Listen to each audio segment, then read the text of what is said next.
Are runes just Counterparty 2.0, Adam? Oh my God. Obviously, bro. Obviously, they're Counterparty 2.0. So, yeah, lots happening on the timeline yesterday as people were like, wait, what's happening with this? Why is this popping off? It's just the Bitcoin cabal. Actually, it's kind of funny because it's unusual to see, the rare Pepe cabal not completely dominating the timeline. So yeah, we can get into all this today. Although, I mean, it's so funny, the overlap, but I think, we've both agreed a large reason why Ordinals was successful is because it kind of had this underswell of people from Counterparty and Rare Pepe, take hold of it and be involved, inscribe, build stuff. And so, yeah, I mean, I got a nice message from Chain Left today, when I put out like, hey, who would have thought, Ordinals would bring more people to Counterparty? And, he just said, look, man, this is like, Ordinals have been incredible for his art and awareness of what he's done on Counterparty. And I'm sure as we talk to people today, we'll hear a lot more stories like that. I don't know. Ghostface Kill is all about Counterparty. I did. It's OG. Awesome. The OG, man. Yes, Chris, GM, man, you feeling a little bit better? Yo, we are back. We're at like 75% today, so a little bit raspy, but we'll get through it. I mean, Counterparty, runes, anything else that's popping up, all of this is just objectively net good for the Bitcoin ecosystem and getting coins to move on chain. And so, I mean, we talked over the last few weeks that there would probably be spillover from runes back into BRCs. I think that's going on. And then I think that, you're going to continue to see spillover into the Counterparty ecosystem as well. But yeah, let's definitely chat about it. Excited for this one. Yeah, absolutely. I think maybe because runes has been having a meme problem, to say the right. It's really the kind of early stages of runes. It's really all just derivatives of what Casey puts out. Like this morning, there was another token that minted out that was related to his little dog fetish or his furry fetish. I forget. I don't know where it is. I don't have it in front of me. But all of the memes right now, they're all Manko Wenko and like all those things that Casey has said in the past. Right. And I think this is what's turned some people off is they're like, oh, we're just going to try to trade meme coins on BRC20. Although they realize that the transfer inscription is still a pain in the ass. I think a lot of people actually don't really appreciate it, but somebody had posted this yesterday that in order to just list their BRC20 was going to cost them $1,000 because of how high the fees were. Right. Wow. Obviously, this was never an issue with Counterparty, although the friction point of Counterparty was always the half XCP payment to mint a token, although that's just to get the token going, which would be similar, I guess, here in Runes, but Runes you're paying Bitcoin. So I don't know. It'd be interesting. I don't know. Have we heard has anyone up here heard recently from Adam in terms of a Counterparty update? From the protocol level, has anyone got any 411 on what's going on over there? Maybe Derp can chime in here. Derp's pretty connected. Derp, you have any updates for us on the Counterparty updates? I guess I can just talk to what they've been doing recently and kind of where they're going. There's been a lot of optimizations that they've been doing to really move to this. I don't know, to update the code base, I guess, and get ready for the things that are coming, which will imminently be the PSBT based assets as an option, which will be a really big upgrade for Counterparty because you'll have the ability to have your asset in the current account based model, which is how it's been for 10 years, and then also attach it to a UTXO like they're doing with ordinals. So it'll be a really big upgrade. And then after that, I know long term, I think what they're looking toward is like a virtual machine type, a virtual machine on Counterparty to really add a whole lot more functionality so that devs can do really whatever they want. Now, will that only be kind of for new assets, or is there a way to make it retroactive? Will it be retroactive for like existing assets as well? The PSBT base, yeah, that would be for any asset. So the idea would be your asset is currently if you currently hold Counterparty assets, they're in your account, like attached to your wallet address. You'd be able to execute a function call, like just you click a magic button online, and it would attach it to a UTXO. So any asset that currently exists would be able to be attached to a UTXO, and then once that asset's attached to a UTXO, you'd be able to use it.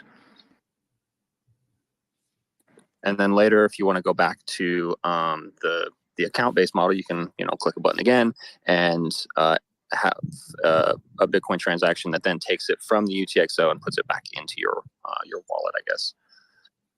Gotcha. Have they given any ETA on that? I know a lot of people are very excited, including myself, because this could lead to having rare Pepes or Spells of Genesis or any of the older collections and newer collections listed on places like Magic Eden or OKX or anybody who has Bitcoin support.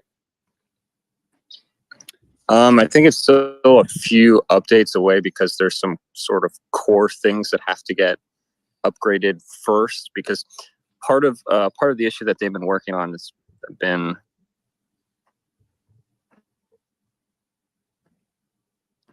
I guess fun for them is the syncing of nodes in Counterparty used to take weeks. Like you would start it, and the way the code was written, it wasn't particularly optimized to get things done quickly. So you would start syncing your Counterparty node, even if you had your Bitcoin node up to the current block. You weren't going to have your Counterparty node functional for a couple of weeks, which is a real big deal. So the immediate need was to get that as quickly as possible. So now they're down to, I believe, like a day. So you can start from nothing and get all synced up in a day if you have your Bitcoin node and a decent computer. So that's a huge up.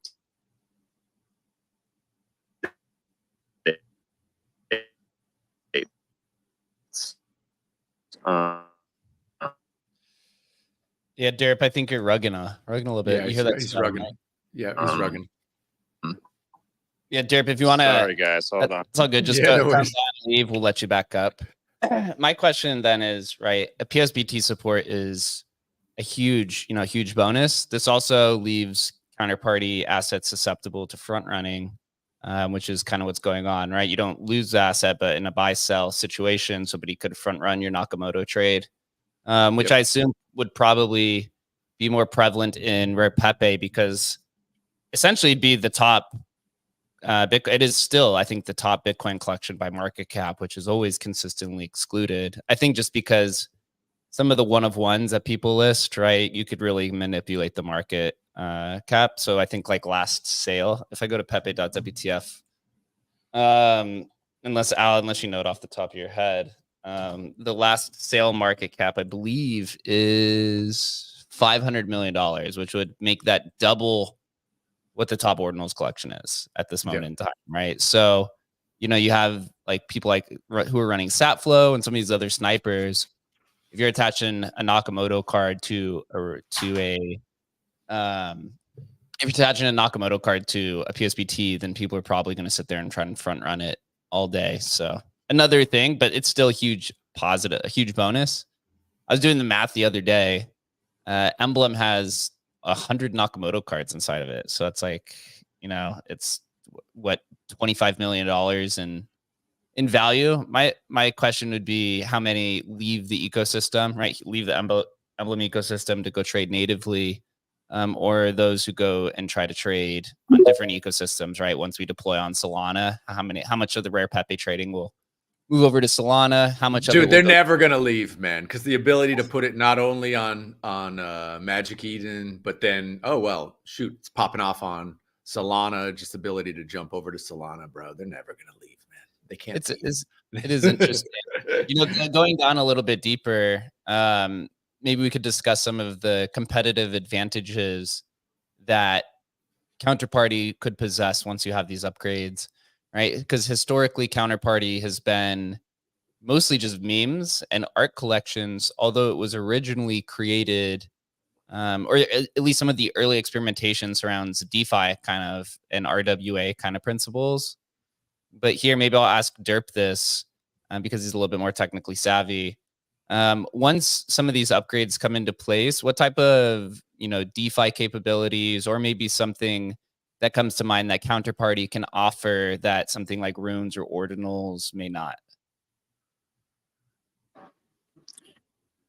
Well, probably the biggest advantage, especially if you're looking at longer term, certainly not going to happen this year. But if you look at longer term and the idea of getting a VM built into Counterparty, then with native Counterparty assets, you can really create anything that you can create on all of these other, EVM compatible or, Turing complete chains. So it is very, there's a whole lot more that can be done with that build up on, with that attack on Counterparty.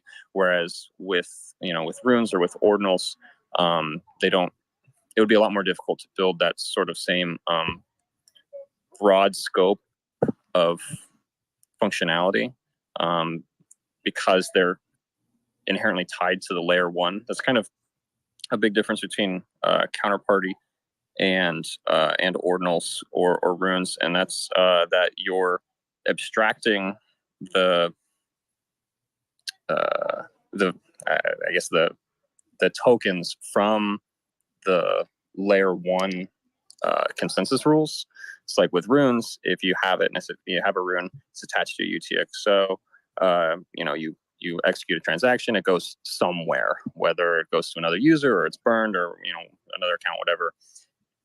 With Counterparty, at least the native assets, if I have my Rare Pepe, it's attached to my wallet.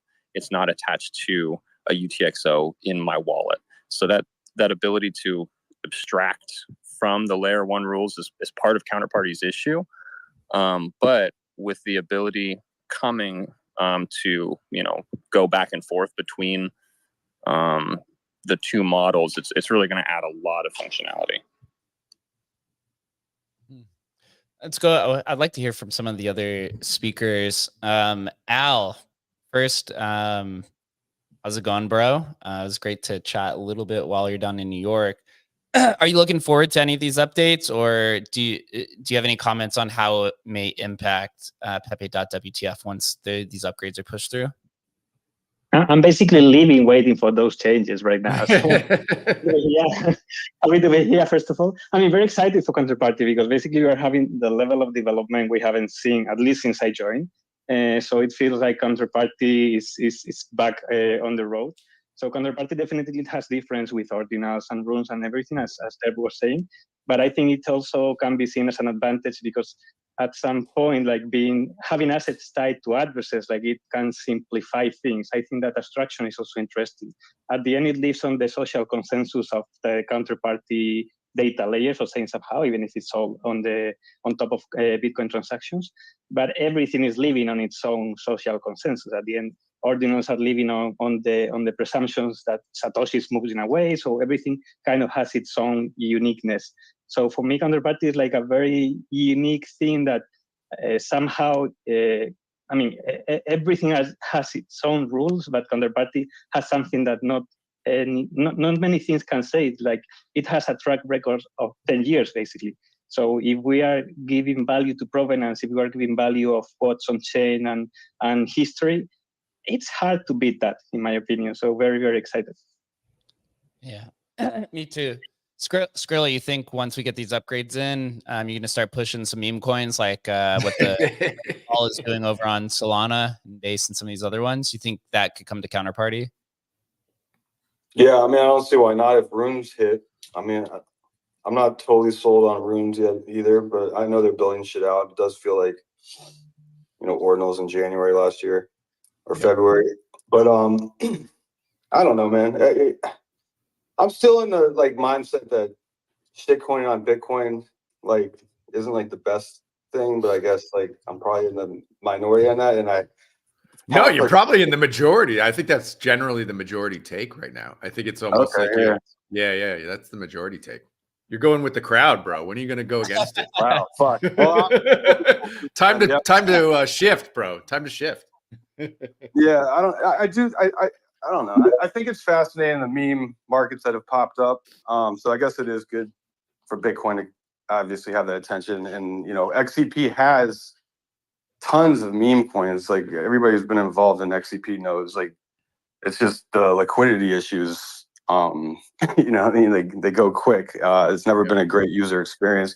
But that's always kind of what we've hung our hat on is it's kind of I mean, me personally, I've always said kind of XCP is for the 5%ers kind of of crypto art. It's like people that really want to engage and find the meat and bones and get busy. They have that on Ethereum community too and stuff. But I think that really started on XCP, and that's kind of developed the culture. So I don't know. It's kind of maybe hard. I think I've heard from outsiders it's kind of hard to even get into the XCP and stuff. So I mean, if they make that easier.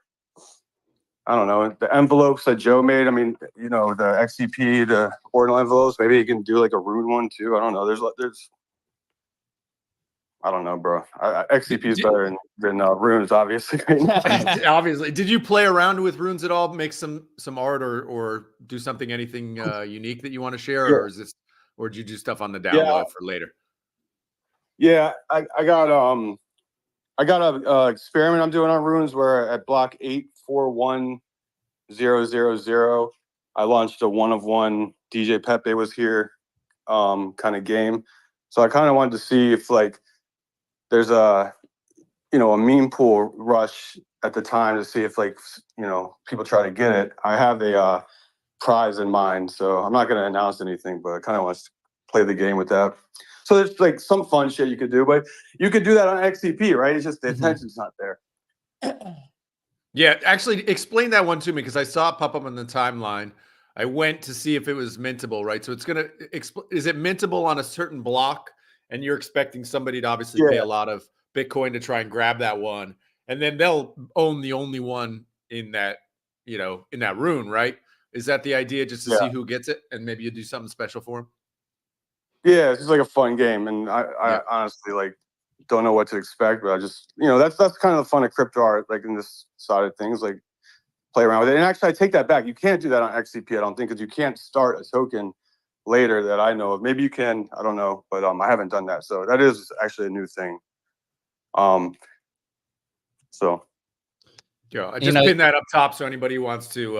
I probably shouldn't have because I was going to front run it, but somebody will figure it out. Some miner will fucking own it. It's never going to be the little guy, right? It's always going to be like fucking, I don't know, Bitmain's going to own all this shit, man. I don't know. You know, Bitcoiners have a history of taking fungible assets and turning it non-fungible, or vice versa. I guess Counterparty is kind of, and Mastercoin have kind of done that, right? Counterparty is essentially fungible tokens that were ended up being used as semi-fungible tokens for rare Pepes and some of ones, right? Uses NFTs. Obviously, Ordinals is turning Satoshis into non-fungible assets.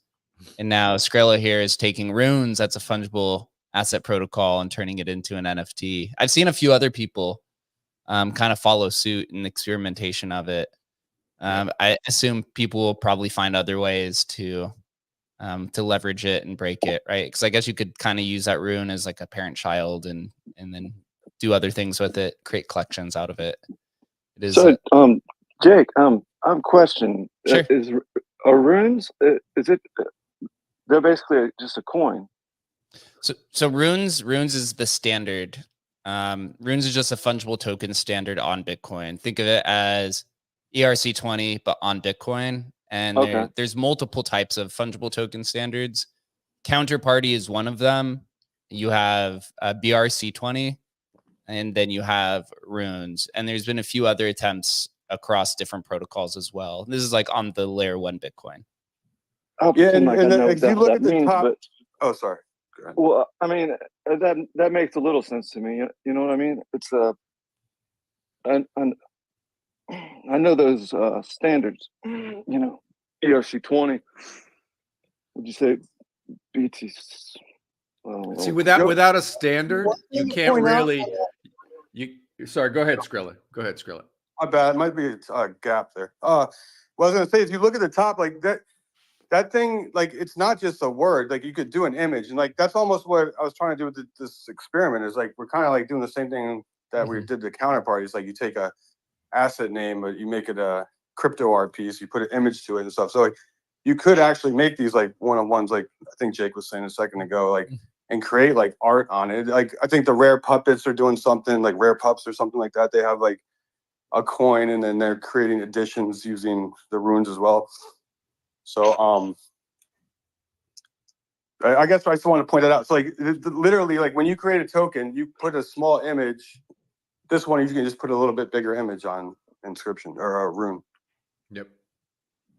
Yeah, I think people playing around with it is interesting, and obviously the artists almost lead the entire space when it comes to just messing around and fuck around and find out. And I'm hopeful that this sort of thing will lead to something more, but maybe it's just meme coins, and that narrative of meme coins on Bitcoin is powerful. And maybe, Jake, we can get into that too about, the dog just dropped this morning, actually right before the show, and talk a little bit about, where that's going to go, where everybody thinks what's going to happen with that. And, but even that narrative is pretty powerful, right? There's a lot of money on Bitcoin. There's a lot of Bitcoin floating around.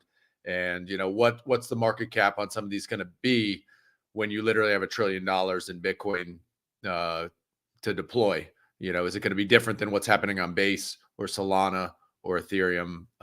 Most of us think it will be, but if it's so clunky that normies can't use it, maybe not. I don't know, Jake. What do you think? I'm honestly not as bullish on meme coins on Bitcoin, just for the reasoning that the blocks are only pushing about 4,500 transactions per 10 minutes. And meme coins are generally high PvP, right? It's literally just player versus player, because there's no real announcements that are coming outside of memetic announcements, right? There's no like Dog to the Moon is going to be integrated into this protocol to be used as a utility token for discounts and whatever. Meme coins are really, it's just PvP on Twitter and PvP on the charts. And so from that reason, you have like Farmer Joe and Robert, who are, kind of pushing the pup stuff, and they're working on building a bridge for runes to Solana. So you have that narrative going, and you have a few other people trying to build bridges to trade specifically Bitcoin meme coins on other chains, because they also realize this, right? Is that you're not good unless the transactions are just on average or just so much higher, right? I think you could get away with 4,500 transactions per 10 minutes if the average transaction is like in the 5 figures, right? But as we know, most meme coin traders are trading small amounts because the goal is to put $100 in and come out with 100,000, right? That's kind of the goal. If the if the average per meme coin is much higher, then it cuts out the majority of those, and you just have whale games, which generally a lot of things end up kind of becoming that. But I think a lot of the meme coin trading will eventually be kind of exported to a Bitcoin layer 2 or Solana or centralized exchanges. I mean, is the end game just centralized exchanges or the end game? I mean, it's like, I think we talked about it yesterday. That is probably, it's the pinnacle, right? The pinnacle is a Binance listing for your meme coin. I mean, it's ridiculous and hilarious that is what it is in the space, but that's what it is. Like, I don't know. Yeah, and that's what's funny. Like that's it's gonna get to that where it's like that's what everybody's rooting for, but then somebody's gonna fucking take down a meme, and then people will hopefully then recognize the value of decentralization. It's gonna come to that. Like that's what has to kind of happen, I think, before we get out of this centralization mindset. It's the meta right now. Yeah, and I've also seen some projects start talking about intra bridging. So there's a project I saw for the TAP protocol that wants to bridge runes over to TAP because it offers more DeFi functionality. But I still think it still ends up running into the same situation where you can only get so many transactions in per block. But I think we've learned with Bitcoin is that it has such a wide variety of community across multiple spectrums and beliefs and ideologies that some people just want to stay on layer 1 and they will happily pay the fees, or people will learn to wait. You know, some people have no issue waiting 30 minutes for a transaction, whereas some of these other traders do. And I think that is, that's a feature that a lot of people kind of say. On the other side of this, I've been kind of hammering this point and people have been kind of chastising me for it. I think fungible tokens on Bitcoin are actually better used for utility aspects. I think Counterparty is also included in this. Right? You have all these Bitcoin projects who've been building in the space for, up to 15 years at this point, have never been able to associate a token with it.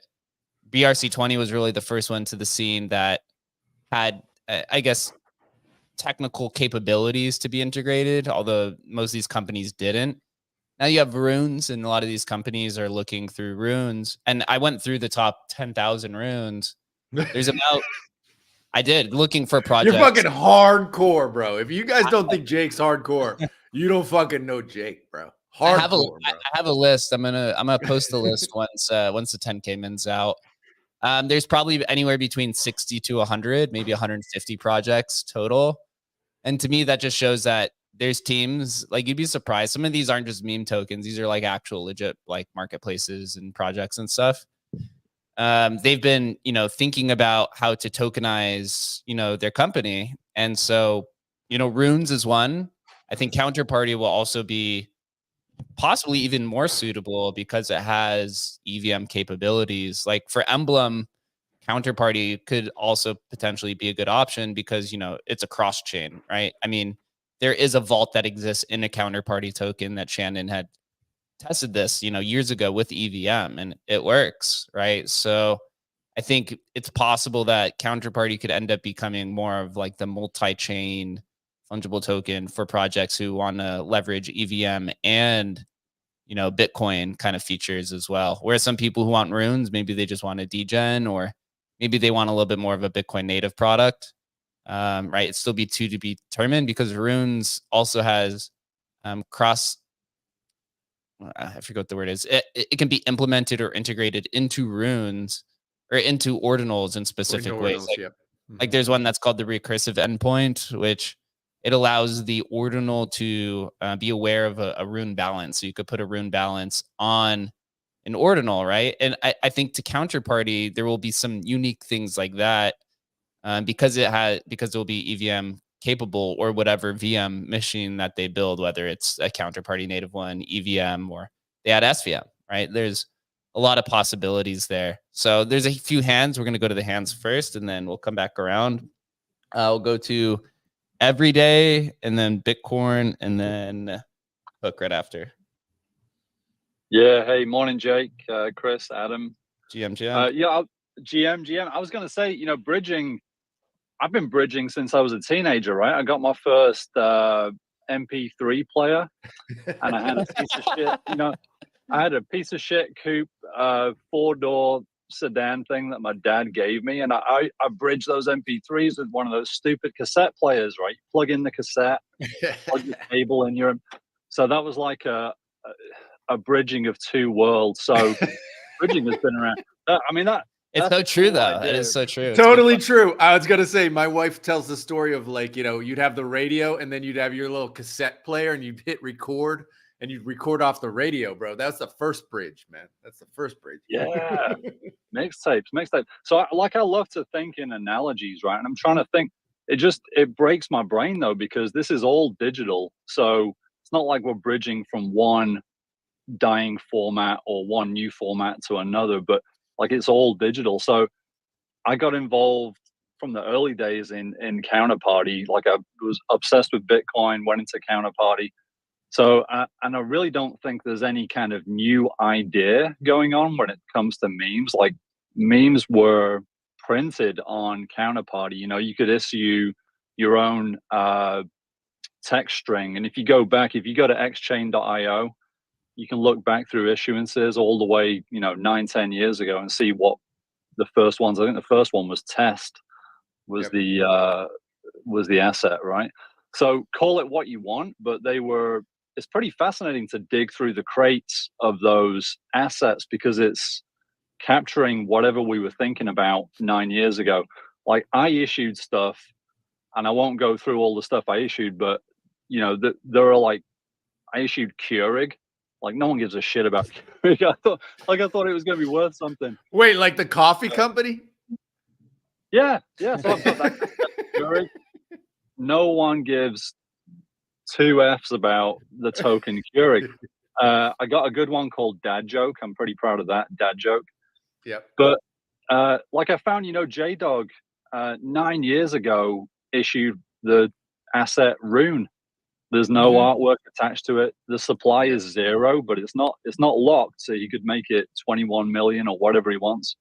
So my brain has been swirling on, like, with the rare Pepes, we had our scientists, and they would measure dankness, right? To get you in the directory, it had to be rare, it had to be dank, had to meet these criteria. I think that was like the resonance of, did they think it had a cultural relevance, or did the artwork have some kind of mimetic, meme significance?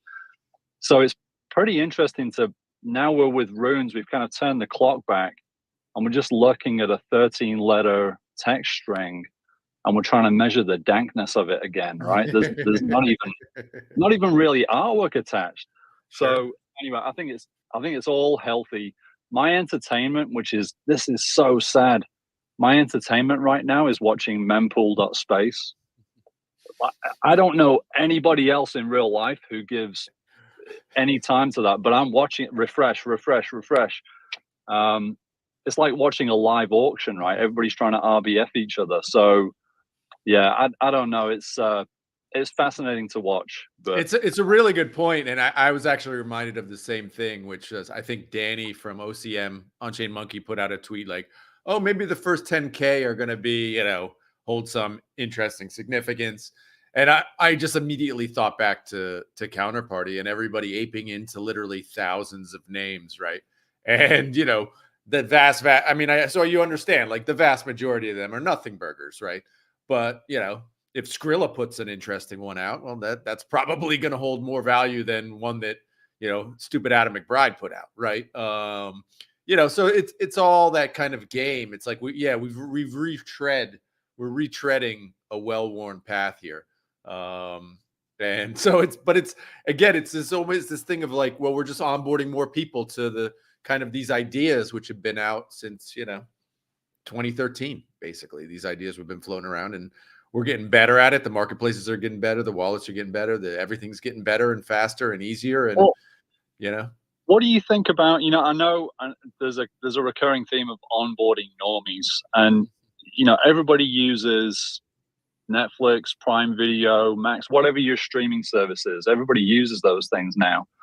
But if you think of that as a marketplace, if you went on Netflix and number one, you're scrolling through, 10,000 new release movies, if the price was fluctuating constantly, or if there was any kind of price, you click on a movie and it says you've been RBF'd and someone else is watching it, you pay an extra $30. Nobody would use it. No one would use it. Place. No. So it just feels like for any kind of normie adoption, it has to be a race to the bottom, no fees, no friction. I just don't know how that's going to happen. Well, remember, man, most of us were normies at some point too, right? So we got onboarded somehow magically, either through art or money or whatever, right? It happens. And usually the driver is number go up. Like number go up is this magical driver that gets people vastly interested in stuff, and people will jump through all sorts of hoops if they're gonna increase their bag, right? And so, at the end of the day, sometimes it's just that. It's that simple in crypto. It's just, there's an opportunity to make money here, and people get interested, like vastly interested. And if you can layer on culture and art and all this other stuff, that's just like added bonus. I don't know. Yeah, I agree. I mean, how often have we come across the same thing happening over and over, through our historical NFT journey, right? You go all the way back to, let's talk Bitcoin, where, Adam had tried pretty much everything that people are still trying to do today. Totally. Like it's still the idea of being too early, which happens very consistently, right? And then it's really about the revival. Counterparty is probably part of that, crux of being one of the first to the scene, right? It was Mastercoin, then or Colored Coins, Mastercoin, then Counterparty. But now having, the dev team back and building and modernizing it, it could be the right time, right? Because it has that provenance. We know, I think most people in this room know that provenance adds value, right? It's not the whole value layer, right? Like we talk about, sub 10K on runes or sub 10K on ordinals, right? Or historical NFT collecting. That provenance and that story attracts, a community to it that otherwise would not participate in any of these other newer type of protocols, which is quite beautiful, because at the end of the day, humans love story. Like that's kind of what just carries society, right? Going all the way back to myths back in the early human days. So still have two hands up. We'll go to, Bitcoin, and then Hook right after. Hi, Jake. I just wanted to hear your input on Rune's interoperability with RGB and Lightning, and the potential future for Runes to be bridged to Ethereum. Oh boy, good question. RGB is a little bit of my head. I'm going to be completely honest. It does sound like people are going to try it, and I highly recommend they should. Lightning is tough. I mean, DOA, man, DOA.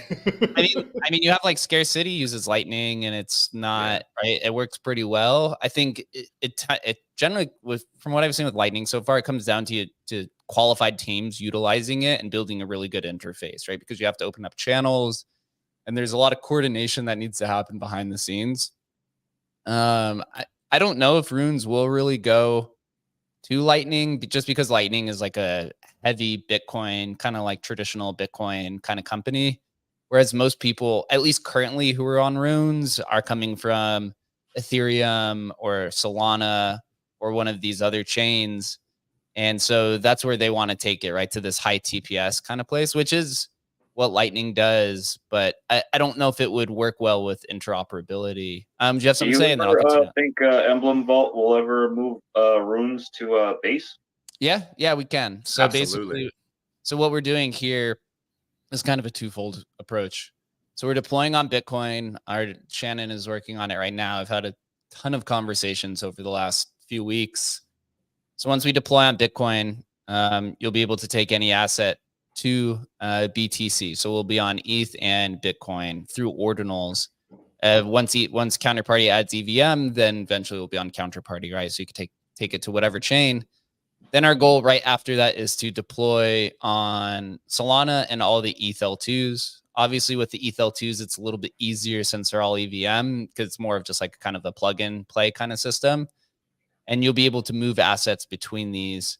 The key difference here is building a fungible emblem standard, which we haven't built yet, but teams have done this before. And so this is kind of where our SDK comes into play. Maybe some of the Rare Pepe people remember this, but one team who's done this already was the Feels Good Man token. I don't know if anyone remembers this, but a user had built a smart contract that accepted Feels Good Man vaults. And then once that escrow contract added or was supported or accepted the Feels Good Man vaults, it issued good, I think it was Feels token on the other side, right? And then in order to get the vault back, you basically just go back through pretty much their own bridge, and you put in the X amount of Feels tokens you were given, and then it spits the vault out. So once we deploy on any of these chains, you could do that, right? That's what our SDK is for. There's actually, that's how we onboard the dorms. Yeah, I mean, there's a team right now who I haven't heard from in a while. There's a few teams who are working on this for various tokens. Nobody's really come to implement it yet fully. There's a few teams who have approached us actually about Pepe Cash, because with the rise of Pepe and Pepe coins, right? That's Pepe, the newer one, then the 2016 ERC20, and you have Pepe Cash. The users have asked us how you do this. And so here, I'm going to lay it out because you can apply this to any chain that we deploy on. We basically deploy an ERC 1155 collection for whatever token it is. Pepe Cash. It could be, what are the other, I forget any of the high supply Pepe, rare Pepes this would work with. This also works with any cryptocurrency. You could do this with Doge. You could do this with Solana, whatever. We basically create a ERC 1155 contract for this. And then users would load up the Pepe Cash in a vault. And then whoever the third party, participant is, you could honestly probably build a multi-billion-dollar business just doing this. And I've told this to many people who've approached us. That escrow contract would just accept the Pepe Cash and spit Pepe Cash ERC20 on the other side. One thing that some teams have approached us, which is kind of it's a good question to solve. Speaking of Pepe Cash, actually just messaged me right now. That was funny.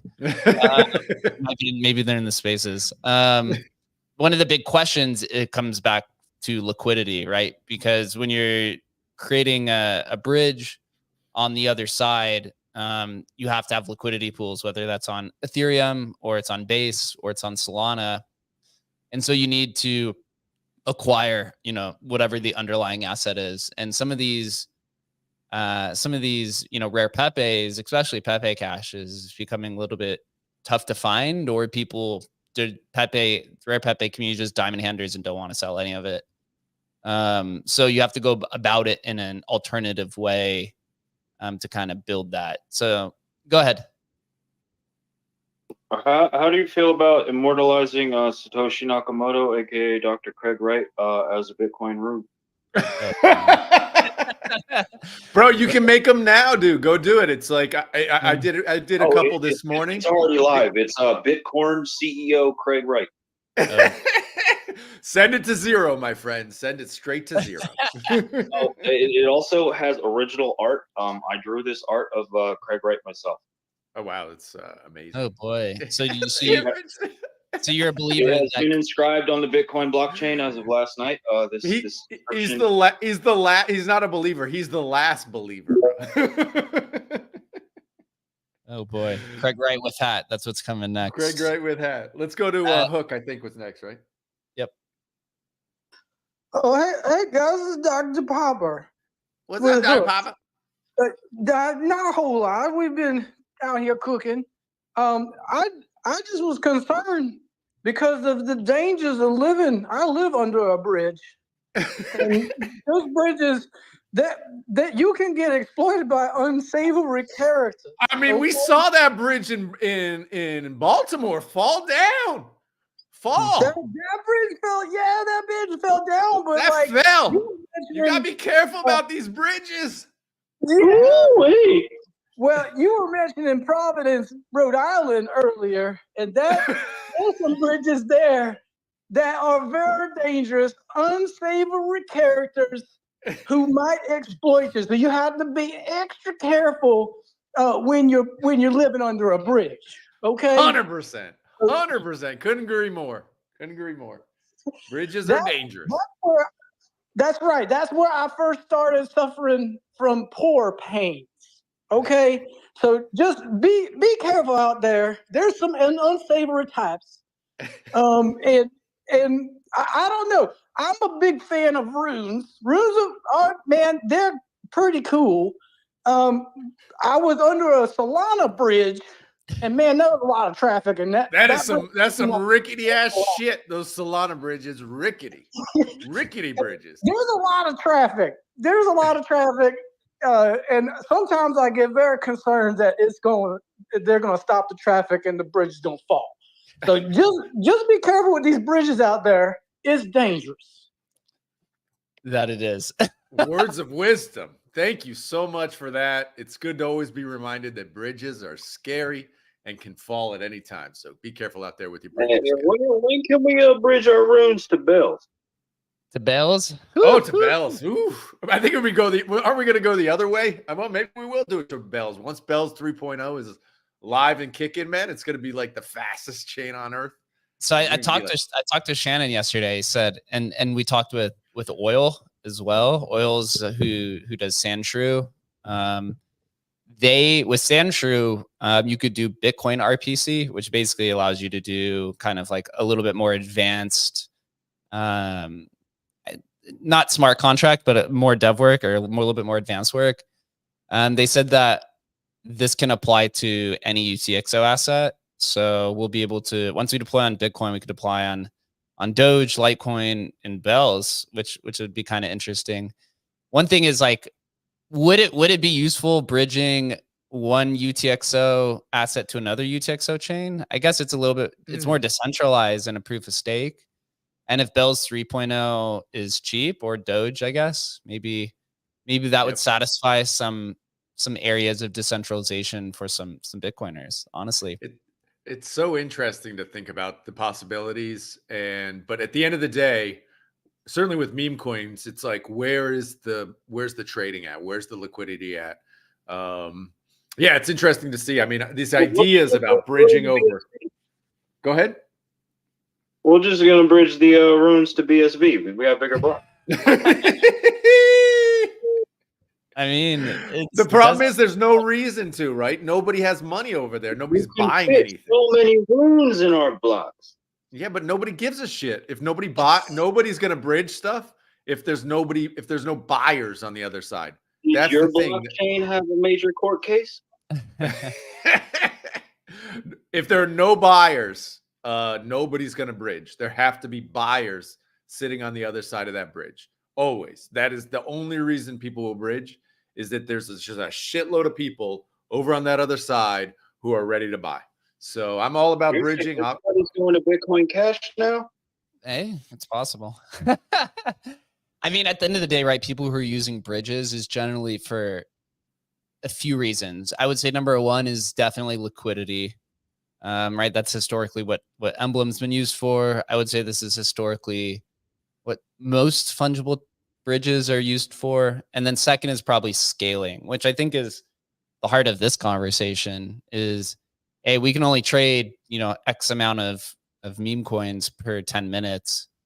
So we need to go to a chain to where there's high TPS. I think this is where Solana, is capturing attention, because most people who are bridging, you want to go bridge to whatever is the most superior. You don't want to go to the middle ground.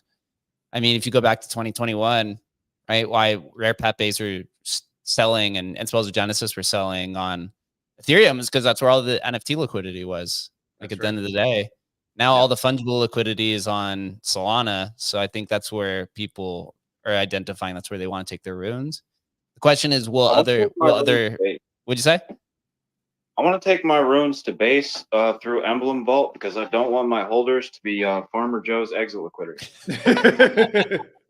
Oh, that's a good point. Yeah. So the ETH L2s they're picking up. I mean, with the recent upgrade, with the recent blob upgrade, transaction fees are, I think, just as small as or just as low as Solana, maybe slightly lower.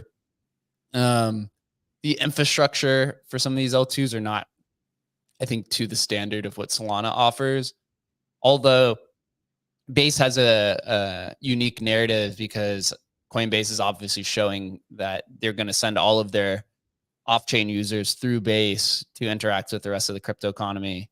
So it's a liquidity play and a marketing play at the end of the day, right? I think this is what Rare Pepe tries to do, right? You try to put out in front of as many people as possible just for the Pepe culture.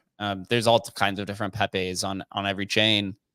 But, putting something like a Pepe Cash on Base, right? Or Rare Pepes in general on Base. Because if you want retail to buy your bags, it's probably going to be through Base, right? Until they become a little bit more sophisticated and go to L1s and L2 or different L2s. They're going to buy all our dog to the moon. Dog to the moon. I was doing Base with some ladies of the night, and I contracted a Not that kind of base, bro. Not that kind of base. No, it's good. Let him cook. Let him cook. Yes, it cooks. It smells good. And then, but you gotta be careful. I contracted the high TPS, and it's fast. My condition went down very fast. It was not good, but I recovered. I came back. Yo, Providence, Rhode Island is wild as fuck. No, they don't play over there. They don't play, man. They got whole houses full of base. And the streetwalkers. Those RISD kids will mess you up. You think you can hang with them, but you can't. I love it. That was a Jake, I just wanted to say, congratulations, you guys were right. You prophesized this last year. I was here in the space with you that eventually BRC20s would become Counterparty 2.0, and we are here. We are here. I mean, I've been pushing this, like the village theory is this like theory that I made up that because Bitcoin lacks standardization and because the liquidity is so high, or potential liquidity, right, over $1 trillion, I think there's going to be multiple competing standards that will live together. I think BRC20 and Runes will both live, I won't say quite harmoniously, but I do think that they will both grow to be quite large market caps, as I think Counterparty is in the same area, just because there's enough liquidity to really go around, and you have a high degree of social consensus that lives on Bitcoin, right? At the end of the day, that's kind of what all this was.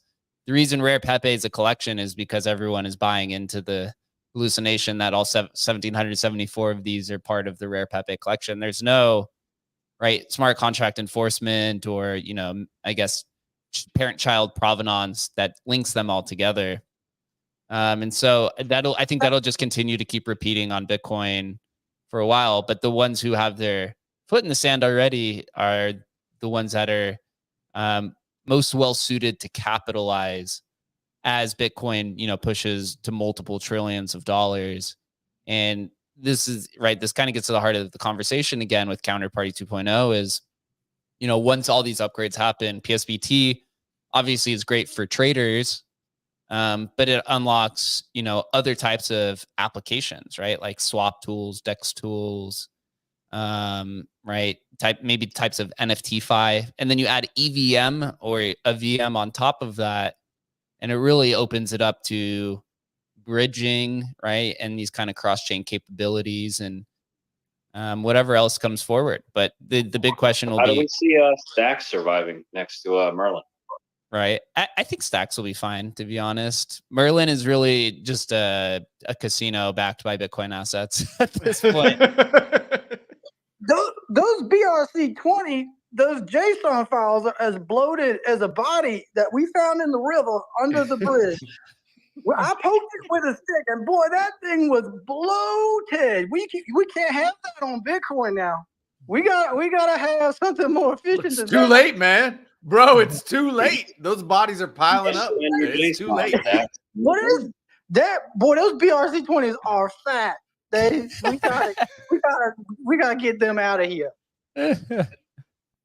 How funny is that? Yeah, Adam, I'd ask you this question then, right? So you have, I guess, 4 fungible token protocols, at least that are a protocol within itself, right? You have Runes, you have BRC20, you have Counterparty, you have Atomicals, and then you have, I guess, CBRC20 is one, so maybe 5, right? But Counterparty is its own platform. It's not just like a meta protocol.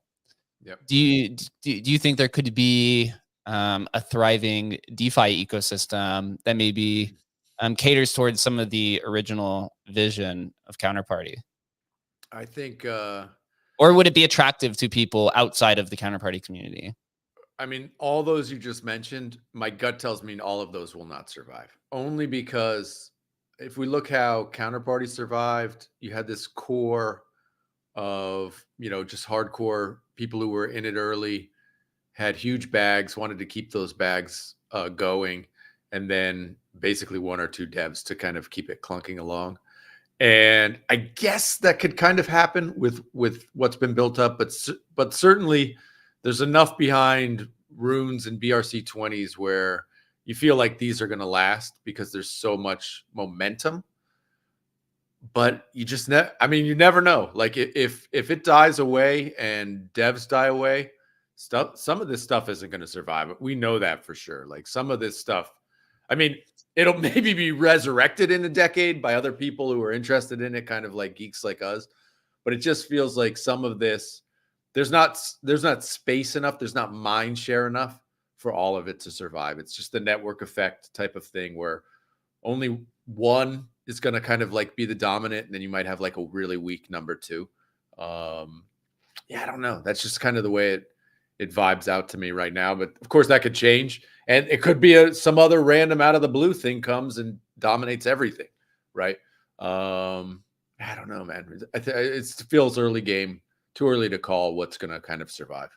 But what about this kind of like East versus West narrative that is forming, where the East is, I guess, more in favor, or at least the degens of the East are more in favor for BRC20, and they're saying West, the Runes is kind of a forced narrative from the West. But because both of these geographic areas have such, a large capital base, you don't think 2 or multiple could live, or like those 2 could live, like they could live. One will become the dominant. I think that's just history tells us one will be the dominant fungible standard on Bitcoin. My gut goes to Runes only because Casey and better narrative, right? And better, I hate to say influencers, but kind of people who, drive the space forward. That's the way this all works, right? This is all social. And, right now that's where that group of people is who are kind of the dominant people in the space. Again, that could shift and change, of course. But that's where it kind of sits right now. And so if I was laying my bet, that's where I'd lay my bet. But shit changes all the time, and I'm fucking wrong all the time. And, I don't know. It's going to be awesome to see over the next couple of years how this truly plays out. I'm sure in hindsight, we will just be like, God damn it. How do we fucking miss that? Of course, Counterparty 2.0 was this fucking standard that we all should have got behind. And, but right now it's just everything's too up in the air to kind of pick winners, in my view. You have BRC20 2.0 is supposed to come out in the next 3 to 4 months as well. They said 6 to 8 weeks. I don't believe that. I think it's going to be a little bit longer. It's actually kind of similar, at least how the original kind of explanation is very similar actually to Counterparty 2.0, where they're putting EVM inside of the BRC20s somehow. I don't know specifically. I was just listening to Benari kind of explain it, and he's a pretty smart guy from Best in Slot, and Domo is working on it as well. But I think ultimately over the last year and a half, what what we've learned, especially through ordinals, is that a lot of this can't be built natively on Bitcoin. There's generally some sort of off-chain component, whether it's, excuse me, an off-chain indexer, right? Or you're using off-chain of Bitcoin, but using another chain instead, right? Like using EVM or SVM or cross-chain recursion, right? Or whatever kind of technology that it is. I think the large majority of people are now finally, it feels like we're going through this era now where the Bitcoin community, or the Bitcoin, I guess, 2.0 community, is much more accepting now of leveraging other blockchains on Bitcoin. I think maybe just because the assets have appreciated so much that they're like, okay, now I got to sell this somewhere else. Totally, bro. Totally, man. I mean, does the joke that like Udi and I don't know was saying back, a year ago, which is like, oh no, Ethereum's going to be Bitcoin's L2, right? Is that true? And this is completely positive. Ethereum becomes the L2, and the L3 is like Base and Blast. They become the L3s. Like completely possible. It could play out that way. It would be crazy. The everything is a Bitcoin L2 conversation, and it's interesting, right? I mean, at the end of the day, all that narrative is saying is that you could take your assets and deposit into somewhere else, and you call that an L2. So is my bank an L2, right? My mattress is my L1. If I put my dollars in my mattress, it's my L1. I go put it in a bank, and it's an L2, right? I guess. Right, centralized exchanges are technically L2s in this situation. You could say, I guess ordinals would kind of be an L1 since you're doing it directly on Sats. But I mean, Ethereum DeFi is built for that, right? That's what it was built for, is taking Bitcoin or taking any type of asset really and depositing it into, their DeFi casino or whatever the platform is. So I guess technically it's right. I think the narrative is a little dishonest, honestly, the marketing narrative of it. But at the end of the day, they're more side chains than they are L2s. But I guess that's the marketing is what gets the VC dollars in. I mean, dude, this is the cycle where we're figuring out the multi-chain universe, right? Like we're figuring it out. Like in 21, it was like it was there, but it wasn't really there. It was Polygon. Nobody used it, This is like, we're figuring this. This is going to be the cycle where, moving assets across chain. How does it feel? What is it like? Why would we do it? Are people even going to trade fungible assets when you bring some rune? If we bring dog over to Solana, are people going to trade it there really? Or so we got to figure all this stuff out to see how this multi-chain universe kind of fits together. And it's still, dude, it's so early days. We're guessing right now. We're guessing. And so we got to do a lot of guessing to figure out what like markets really want, like how people want to interact with this stuff. And fuck, it's going to be so awesome, man. This year is going to be bonkers. One of the things I really, hold on, one thing, and then we'll call on Every, is one thing I appreciate about the Rare Pepe community is that it was really kind of the first multi-chain NFT community. Largely because of the inefficiencies of the protocol itself, right? Quickly learned that dispensers were not the way to trade these things. So they're doing OTC, or they're using Emblem, or they're using Lightning, right? Or you're using whatever XYZ method. I think I wrote out at one point there was like 8 different ways that Rare Pepes are trading over the last few years. And essentially, you could say that's an L2, right? Like that's for the NFT aspect of it. You're using all these different L2s to trade Rare Pepes. And they've been really kind of at the forefront of multi-chain capabilities or just experimentation, right? A lot of the top Solana meme coins were people from the Counterparty community. Generally, the Pepe community or Counterparty community was first to ordinals and some of these other protocols. And it's all has to do with experimenting with quote unquote layer 2s and also experimenting with, right, quote unquote memes and technologies. And I think that's probably what's going to continue. Is that's the largest motivator, liquidity and memes, I guess, at the end of the day. We'll go to Every Day and then Hook again right after. Yeah, I was going to say it's fascinating, like listening into the conversation, right? And the technology conversation is amazing. I don't pretend to understand. I absorb like a small layer of that conversation, but like as a collector, I think one of the strongest ways to go about it is to focus on artists that you like, right? I know several artists, and Skrilla is one of them that is chain agnostic. He has his preference, but you can go pick up pieces by Skrilla on different chains, or name your favorite artist. If I saw a Banksy on a piece of paper, or on a wall, or on a piece of wood, or on a name it, painted on a soccer ball, I'm getting it. I'm going to collect it. So I think if you focus on artists and creators, and you want to make a bet on their future, it doesn't matter what chain you pick it up on, right? Just collect it, hold it, enjoy it, and you're probably onto a winner. Yeah, couldn't have said it any better. Go ahead, Hook.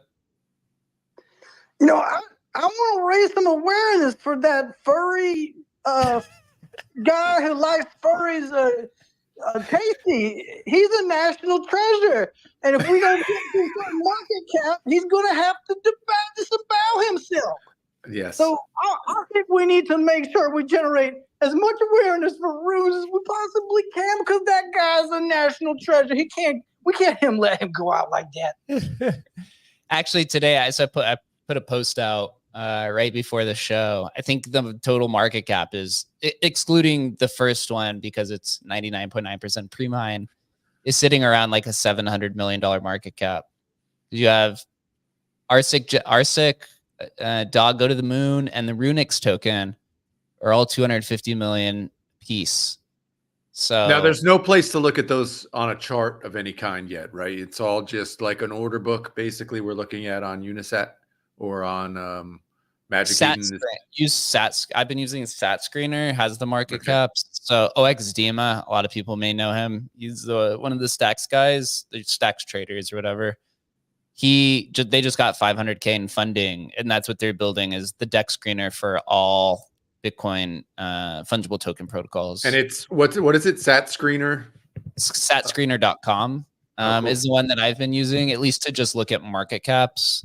Also, just because I know him and I know he's a smart guy, so I know that it'll be the most correct over the majority of the places, unless you're directly on a marketplace where cool. a lot of the like Magic Eden has the market cap if you go to each token and you can see, but obviously it's not aggregating all of it. So I don't know how Dima is doing it, but I just know he's a pretty smart guy, so I would trust that one. Well, I feel better. I think that maybe he's gonna make it, but we need to do our part to raise awareness. Well, the next couple of days are gonna tell us, man. The next couple of days, this is gonna go moon, or it's gonna like dump, and Casey's in trouble. So bye. You better get out there and buy. Well, come get some of this moon. We have moon medicine if you guys are interested to cure your core pains. Come get some of this moon medicine, okay? What was that? Shouting out celebrities, we got to mention, like, if we're shouting out celebrities, mention the OGs, like just in the crowd. We got Shaban Shame, legend. Yeah. Right. We've got Counterparty legends, Forward for Bowie, Cornholio the Great.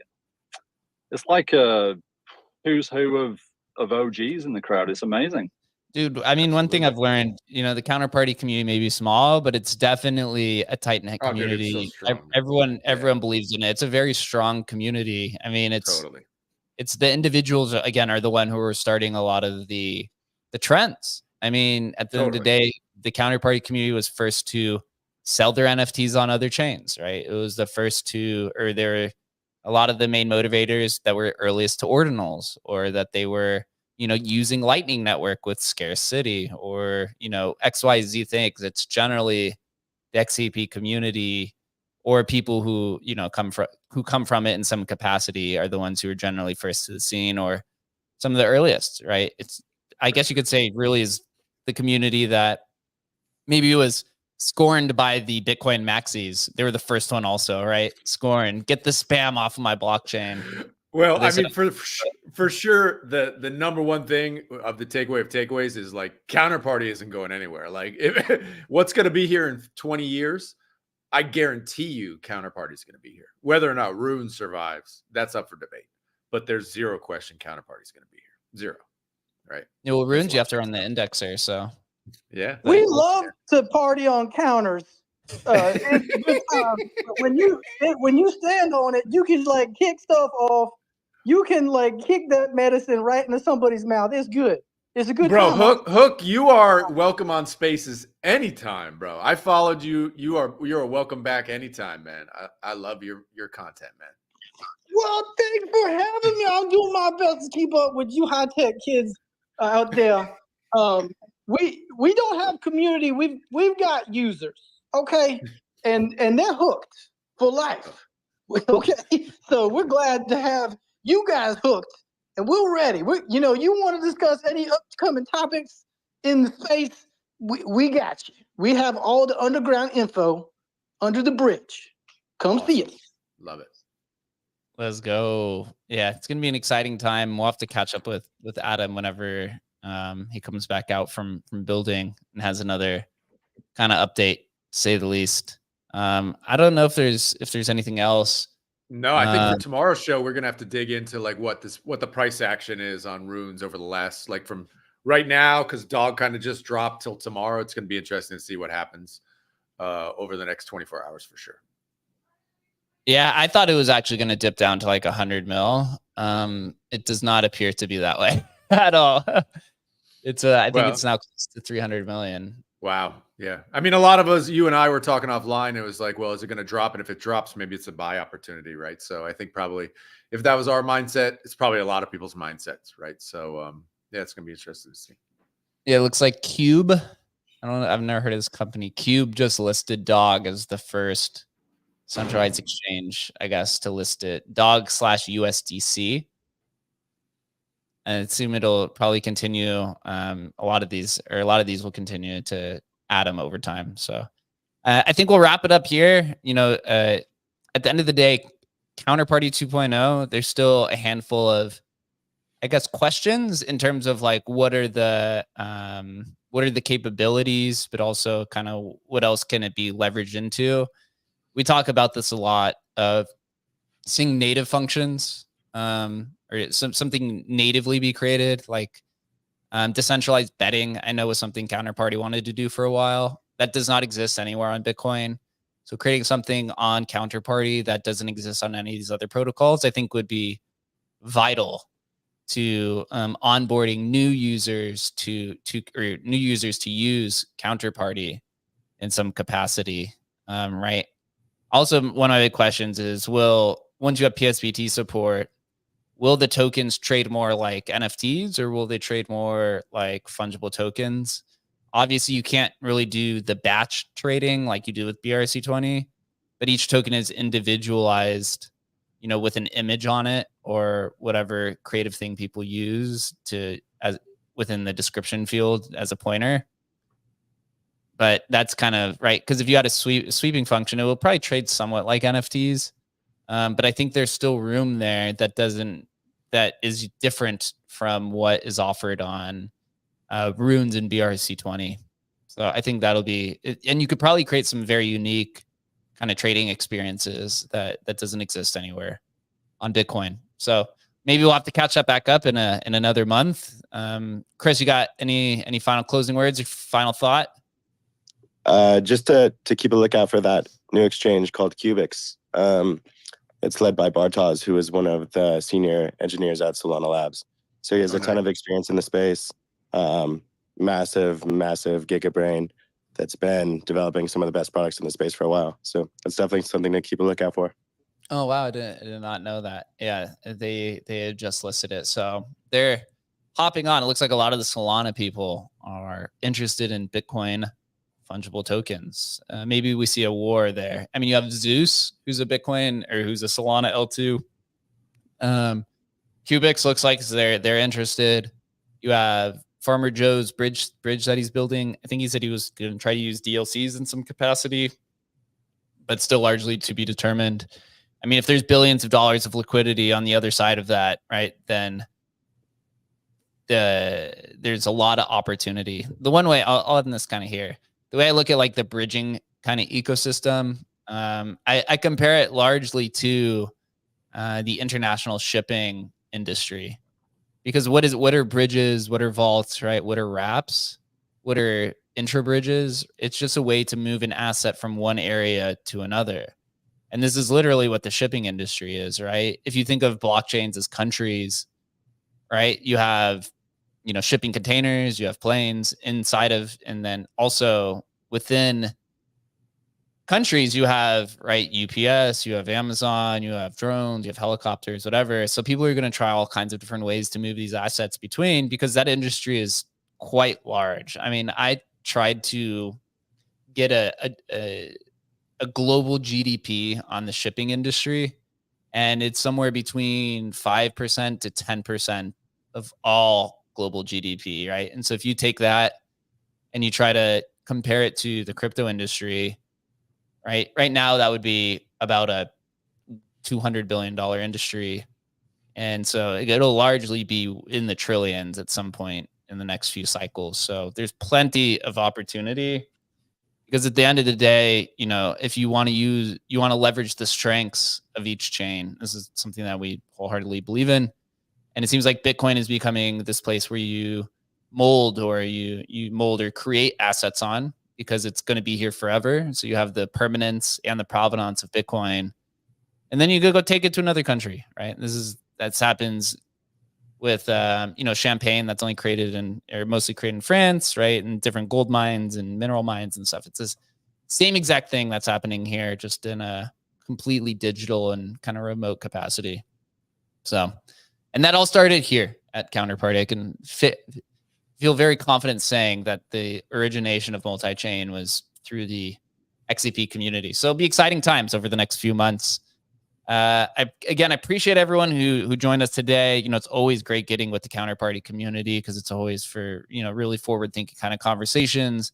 And the tribalism is, quite minimal. Although I have seen some tweets, some salty tweets over the last few days, people shitting on runes, but that's okay, right? It's all love. For those that aren't aware, Adam, myself, and Chris, who are on stage, we work at Emblem Vault, the leading cross-chain NFT protocol in the industry since 2020, with over 100 million in TVV. That's total value vaulted. We'll be back tomorrow. Every Thursday, we do our Inscription show, where we cover all of the Inscription and Inscription-like ecosystems, from, again, Counterparty to stamps to doginals to atomicals to hashinals and whatever other e-scriptions to whatever other on-chain asset or token issuance platform or protocol that exists. They're always a fun conversation. So anyone who's here who wants to join us on stage tomorrow, we will be back at 11:30 a.m. Eastern time. Until then, guys, be safe out there, and stay safe from Winko, Manko, or maybe not. We'll see you tomorrow.